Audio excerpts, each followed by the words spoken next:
me tell you about somebody I know.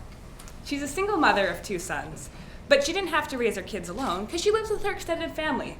So when she's off getting enough food for her growing boys, chances are there's someone around who's happy to babysit. Oh, and did I mention she's a sperm whale? Now you might be wondering, how can the family life of a sperm whale sound so familiar?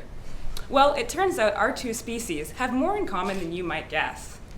You also might be wondering, how do I know this whale so personally? Well, imagine going to a small town and going people watching in the coffee shop. If you spent enough time doing it, chances are you'd start to get a pretty good idea of who the locals are, who spends time with each other, and if someone came in from out of town, you'd be like, oh, who's that? And so that's essentially what we've done with the population of sperm whales in the Caribbean.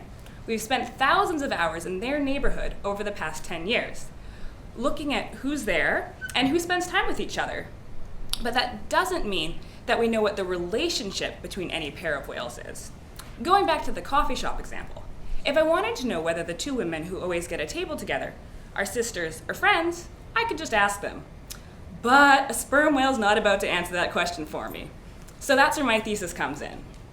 Just like a paternity test on the talk show Maury, I use DNA to figure out who's related to who.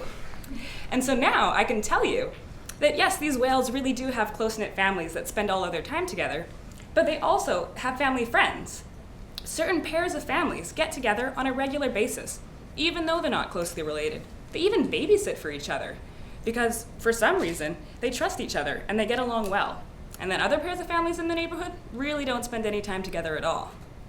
So other than being interesting for somebody who wants to write a scientifically accurate soap opera about sperm whales, why does any of this matter? Well, my research helps us realize that, as I mentioned earlier, sperm whales and ourselves have a few things in common. We both live in complex societies where individuals cooperate with each other based on what social group you're a part of, not just who's in your family. And this is important for us to grasp if we want to realize how we fit into the world around us.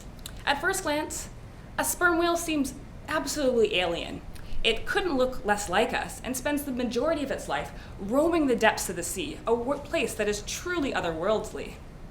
And yet, when we take the time to get to know these whales as individuals, we realize maybe they aren't so different. And maybe our species isn't so far removed from the rest of the natural world as we might think. Thanks.